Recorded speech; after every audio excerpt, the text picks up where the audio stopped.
A good AI gets candy. The story of Uncle Ho giving candy to children is one of the stories I remember most vividly. When I was a child, I noticed that well behaved kids were rewarded.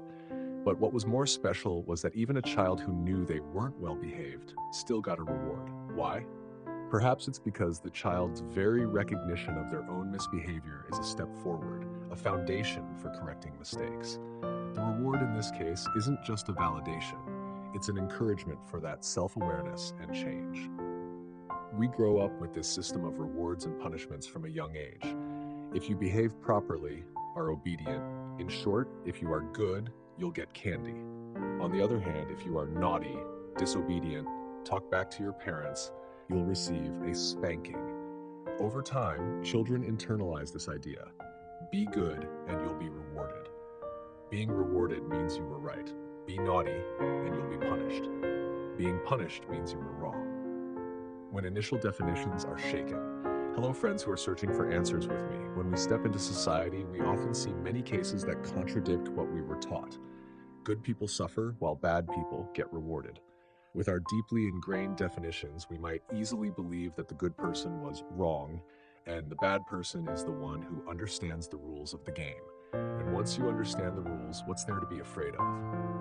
Just live your life however you want, as long as you achieve your goals. You achieve your goals. The bad guy still gets the reward, and they believe their way of life is the right one. I believe that when our definitions are wrong, our behavior will be off kilter. Even as parents, are our definitions truly standard? I think there are only a rare few who inherently know right from wrong from a young age, and parents only need to nurture that. But I must reiterate, that's very rare. It's like having parents full of bad habits and vices, yet their children are obedient, decent, and study diligently. That's a rare sight. For the most part, people will preserve and pass down the traits and perceptions of the previous generation. Then they take all of that out into the world, endure a bitter failure, and only then do they change. I have few friends and even fewer close friends. Among those very few, I have an older brother. I call him a friend, but he's a good 10 years older than me. His family was chronically poor. Because of their poverty, his parents had to send him to live with his grandparents to work far away. Each month, they'd only send enough money for his schooling. Toys and candy were almost non-existent. His old and frail grandfather, out of love for his grandson, would still go out to the fields early in the morning to cast his net for fish to add some protein to his grandson's meal so he wouldn't be stunted. But one rainy day, his grandfather slipped and fell into the river, got caught in the net, couldn't struggle free, and passed away.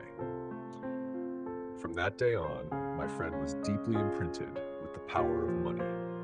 Almost every time we meet, the topic inevitably revolves around money and making money. Or we start with another topic, but it always comes back to money in the end.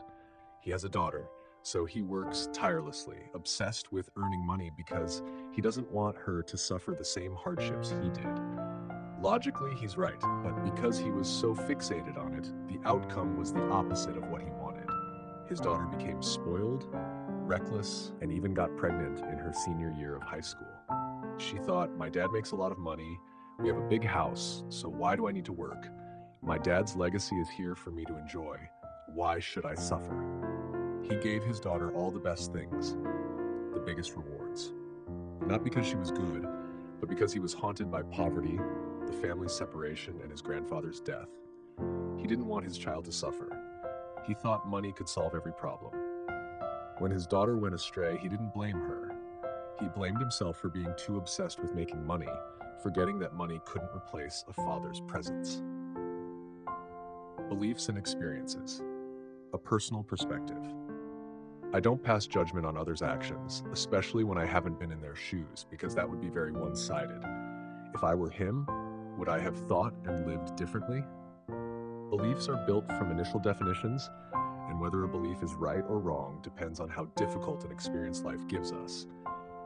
The more challenges we face, the more it might be a sign that our beliefs are flawed and need to be reorganized and adjusted.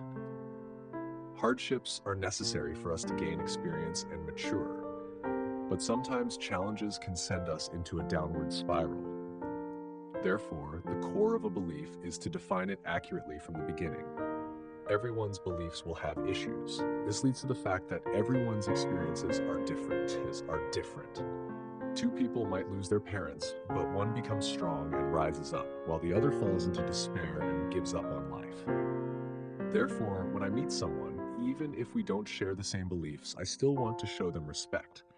It's because their experiences are not the same as mine, not because I should avoid or attack them. I believe we should seek empathy for each other's suffering, not make each other suffer more. A strong person is someone who is full of scars from ironic circumstances. A weak person is someone with a fragile soul who can't distinguish right from wrong and can't accept new beliefs. And because beliefs are passed down, I believe we must first fix ourselves. We must dare to confront the mistakes caused by our wrong beliefs and correct them. The people we meet in this life are all part of a balance. It all has to happen. It's all a perfect part of the universe's operation. These encounters are fate, meant for fragile souls to become strong, to learn from experience how to ease their pain, and to learn how to love more completely. The power of sincere praise. Don't be stingy with praise, especially praise that is given to the right person at the right time. Who doesn't want to be praised, appreciated, and recognized by others? From ancient times, people have lived for either fame or profit, and most desire both. Besides satisfying our personal needs through material things like good food and nice clothes, we also crave spiritual satisfaction. What is spiritual satisfaction? For example, after eating well and dressing nicely, you need to be spiritually satisfied by compliments that say your fashion sense is great. If you wear a beautiful outfit out now and no one compliments you, you'll be sad. Or if you say something profound and no one agrees, you'll be disappointed with life. People want to hear praise and feel spiritually satisfied, which is really about comforting their ego after so many failures in society. Praise is like a medal, a social acknowledgement that you have lived and contributed well, or even a subtle compliment, like listening to Gulong talk and act makes life feel more pleasant, more comfortable, less petty. That also makes me happy. Who doesn't like to be praised? A real certificate of commendation has no material value, but it is very meaningful spiritually. And the spirit is what determines whether you become a person of value. An encouraging word at the right time is a dose of dopamine that helps people overcome difficult periods and affirm their self-worth. There are many kinds of praise. Empty words are still praise. Liking a video is also praise. Being recognized on the street and asked for your contact info is praise. Or even when a neighbor talks about you negatively, that's a kind of praise too. It makes me feel confident. And when I'm confident, my work performance is naturally much better. If adults like me enjoy it, how much more do children? For example, with my daughter, when she draws a picture that makes me strain my eyes and brain to figure out what it is, I don't spare a word of praise for her. Maybe her friends won't praise her or won't know what to say. Maybe her teacher praises all the children, so those words don't have much effect. But if her parents praise her, in a child's eyes, their parents are the whole world. That means the whole world recognizes her, and there is no greater praise than that. No great achievement is easily attained. Economic, educational, and moral family foundations are only necessary conditions.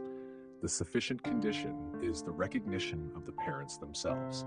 Instead of having too many expectations and then being unhappy when a child achieves something small, even something as trivial as going to the bathroom alone without help, if you know how to praise, the child will feel they have grown and can do bigger things. If we are stingy with praise, we might sometimes compare our children to others, saying things like, "I don't spare any money for you, so why aren't you like friend A or B?" Gradually, the child will feel self-conscious, and their will and ability will wear away. Therefore, don't be stingy with praise, but also don't give empty or sarcastic compliments. Empty praise is just flattery, which makes people easily delusional.